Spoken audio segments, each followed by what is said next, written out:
कुमार विद्या मंदिर नवे दानवाड इथं वार्षिक स्नेहसंमेलन उत्साहात संपन्न.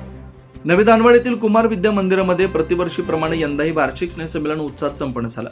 कार्यक्रमाची सुरुवात जिल्हा परिषद सदस्य सौ उत्तरादेवी विजितसिंग शिंदे यांच्या हस्ते क्रांतिज्योती सावित्रीबाई फुले यांच्या प्रतिमेचं पूजन व दीपप्रज्वलन करून करण्यात आले.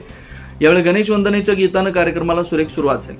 स्नेहसंमेलनानिमित्त शाळेतील विद्यार्थी विद्यार्थिनींनी विविध गुणदर्शन आणि रंगतदार सांस्कृतिक कार्यक्रम सादर करून उपस्थितांची मनं जिंकली. लहानग्यांच्या नृत्य, नाटिका व गीतांनी वातावरण आनंदमय झालं. यावेळी पंचायत समिती सभापती मिलिंद कुर्णे व सदस्य अविनाश पाटील व नाना उपाध्याय यांच्या हस्ते विद्यार्थ्यांना वह्यांचं वाटप करण्यात आलं. या उपक्रमामुळे विद्यार्थ्यांमध्ये शिक्षणाविषयी उत्साह निर्माण झाला.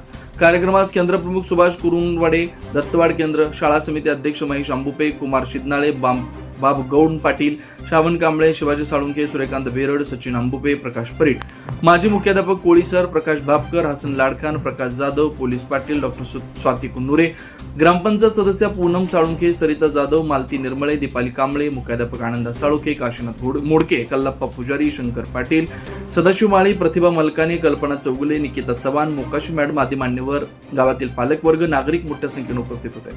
कार्यक्रमाच्या यशस्वी आयोजनासाठी मुख्याध्यापक, शिक्षक वृंद व विद्यार्थ्यांनी परिश्रम घेतला. स्नेहसंमेलनामुळे शाळेतील विद्यार्थ्यांच्या कलागुणांना वाव मिळाल्याचं मत उपस्थितांनी व्यक्त केलं. शिवार न्यूज साठी प्रल्हाद साळुंखे.